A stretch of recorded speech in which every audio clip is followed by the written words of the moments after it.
Good day everyone, my name is Rubijan Quartaros and I'm honored you to share my thoughts on why Catholic faith is still matter me today. So growing up in a Catholic church, I've come to appreciate it is not just a religion but living community founded by Jesus Christ himself.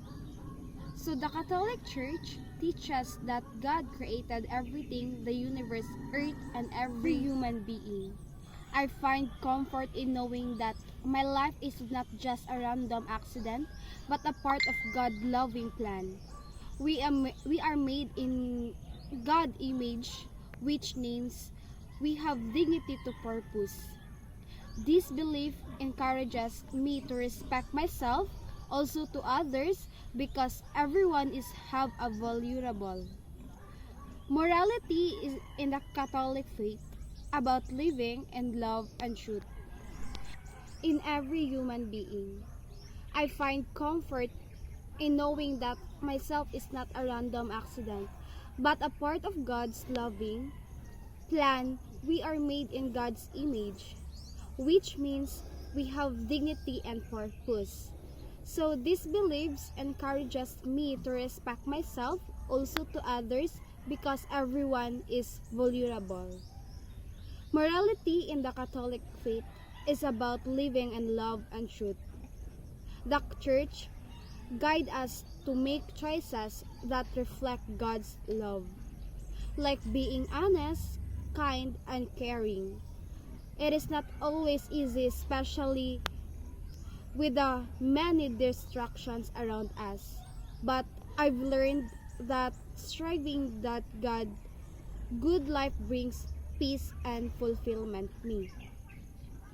Also to others, our purpose according to the church is so God love him and serves to others. This helps me to understand that life is more than just daily routines. It is about building a relationship with God and the relations. Using my gifts to help those around me, the hope and eternal life with God, that life gives me strength, and especially during difficult times. At the heart of the Catholic faith is Jesus Christ. He is the Son of God who lived among us, though us, died and rose again.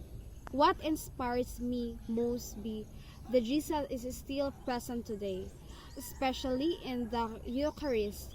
When I participate in the Mass, in the Saturday, it is a reserved communion. Feel close to Him and reminded that I'm never alone. The Catholic Church has to shape the world in many ways. Through education, health care, and care for the poor, but more personally, it is a shape who I am.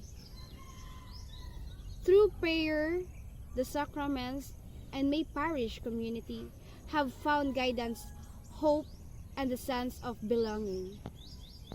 So I'm deeply appreciate the Catholic faith because it is offered me answer to life's questions and give me a path to follow.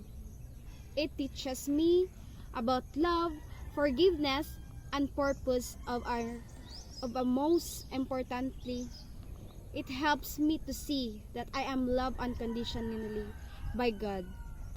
The Catholic faith still matters me because it connects me to Jesus, gives me life meaning, and calls me to live with love and hope. I encourage all of us to keep exploring our faith, asking questions, and growing closer to God. Thank you for listening, and the God bless to us.